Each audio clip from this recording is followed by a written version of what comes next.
trip to Anime Boston, I managed to stop by the Masquerade. I was really impressed by a lot of the skits that I saw, but there's several that I wanted to specifically share with you today.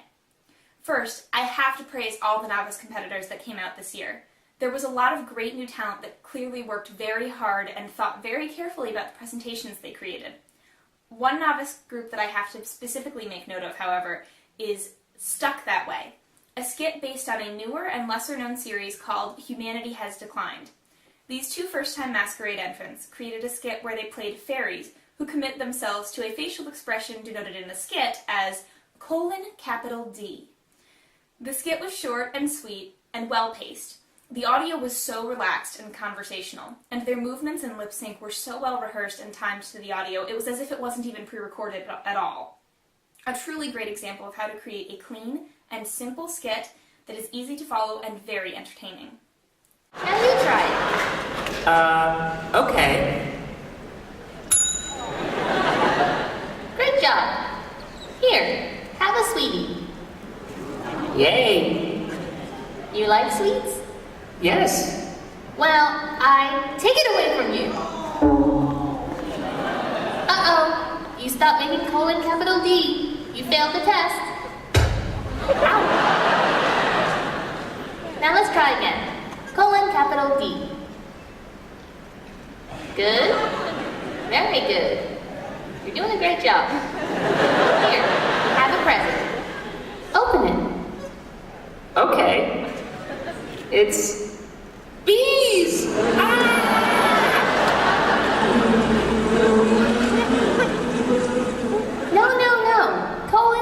:D. This isn't going well.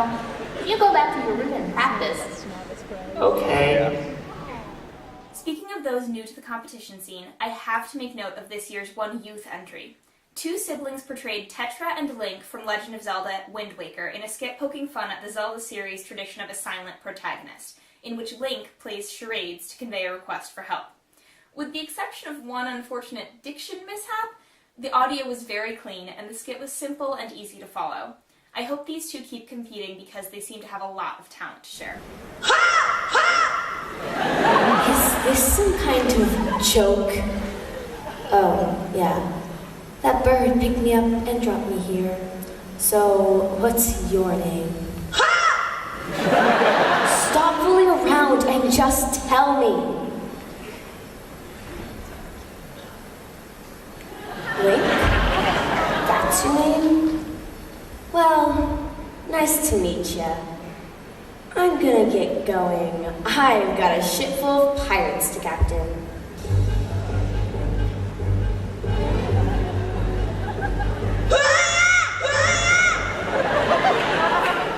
Whoa, calm down. The bird is...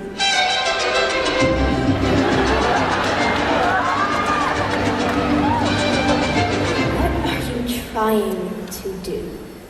Play charades? We are? Another skit that played on the nostalgia and in-jokes of a popular long-running series was Pokemon Black and Blue, which aptly spoofed the opening of Pokemon Game Boy games. My favorite part of this skit was the effective use of the screen, which showed how the events being portrayed would look in the actual game. The subversion of some of the game's elements, such as Professor Oak needing the player to remind him what his own grandson's name is, or the fact that players can use surf even if their swimming Pokemon has fainted, humorously pointed out some of the more ridiculous leaps the player must make when suspending disbelief. And of course, who couldn't laugh at the obligatory Mudkip joke? Of course, your choices are Trico, Mudkip, or Torchip. Mudkip, I guess. Oh, you like Mudkip? What? Never mind. I wonder where my grandson is. Wait, what's his name again? You don't know? I mean, his name is... Oh, that's right. I remember now. My favorite grandson. Now, here's your Pokedex. You better be on your way. That is a Mudkip. Mudkips have tails. Mudkips are allergic to fire. Okay, we're gonna take this tall grass nice and slow. Nice and slow. Oh, god damn it! Speaking of nerd culture in-jokes, The Cardboard Bandits presented a well-crafted skit based on such references, centering on the popular new MMO-themed anime series Sword Art Online. In it, the characters world jumped from one popular game to another in order to find ingredients for a cooking quest to create the ultimate sandwich.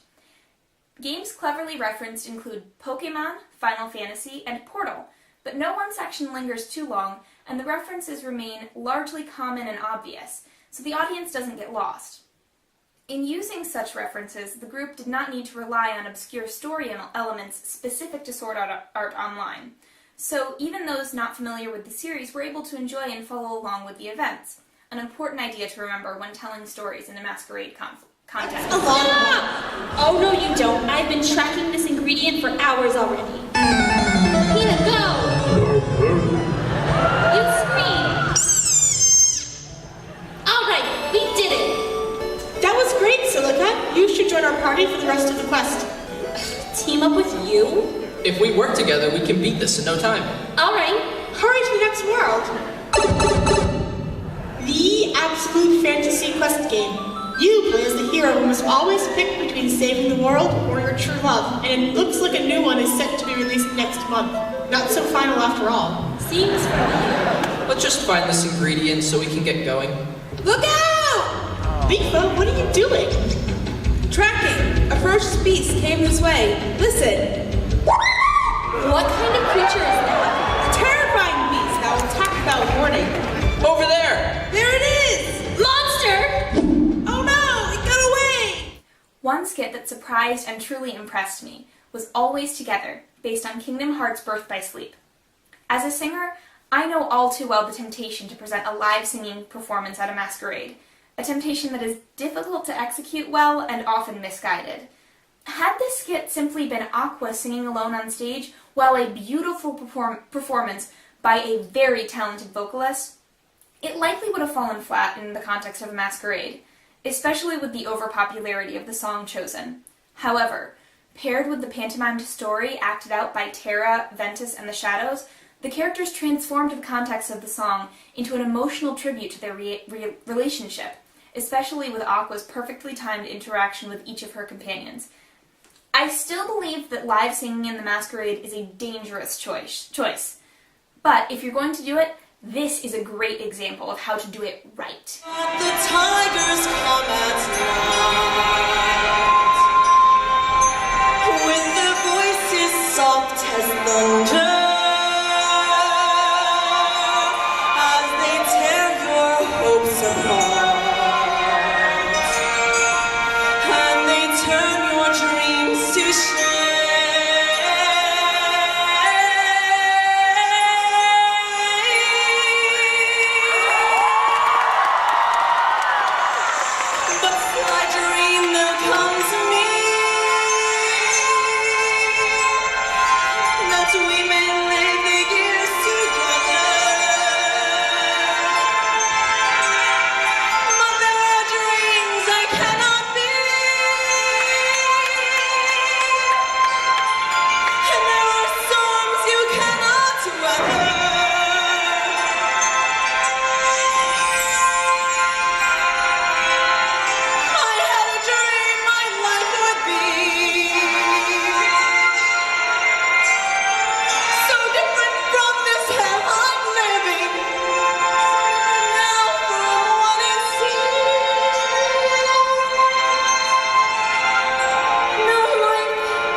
Finally, I cannot complete my Masquerade Highlights presentation without touching on the winner of Best in Show, how Stella got her Groose back. This comedic skit featured around the three main characters of Legend of Zelda Skyward Sword, in which Groose has lost his beloved pompadour, or that pointy spike of hair atop his head, and Link and Zelda must accompany him on, as Link excitedly calls it, a time-consuming and irrelevant item search side quest, in order to retrieve it. With fantastic over-the-top character acting, well-rehearsed timing, and great nods to some of the sillier aspects of the Zelda series, This skit was well deserving of their Best in Show title.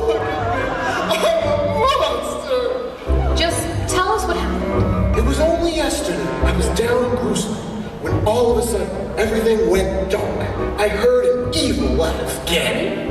Continue. Then there was a flash of light, a tug on my hair. I felt my life force, my very soul, my power mojo being sucked out of me. You guys have to help me get my pompadour back. I can't look like this for the rest of my otherwise incredibly handsome life. You have been a grade A upon his backside for as long as I can remember. Why should we help you now? We're a team, the Sacred Trio. The Sacred Trio? I have the Triforce of Courage. Zelda has the Triforce of Wisdom. And you have... The Triforce of Hair? Well, I'm out of here. Good luck with the beaver cut, you two. No, we will be spending hours and hours trying to find one single object throughout the entire world. It's pretty much A time-consuming and irrelevant item search side quest. Yay!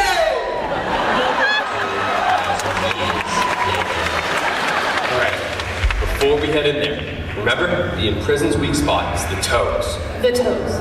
All the might of evil sorcery, and the weak spot is the toes. Don't ask. Cruz, listen to me. I need you to... Oh, Cruz! That's a terrifying image.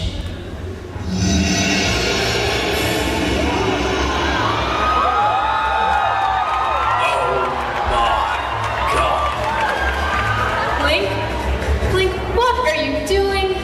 I'm sorry, I'm just supposed to ignore all this grass over here?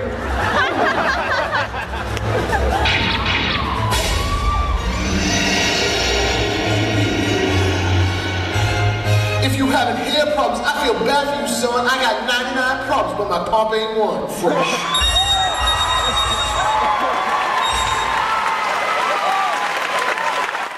Do you have a favorite Masquerade skit from Anime Boston or another convention you've attended? Share it with us. You can send us an email to podcast@animecons.tv. Leave a 30 to 60 second voicemail at 762-ADEQUATE.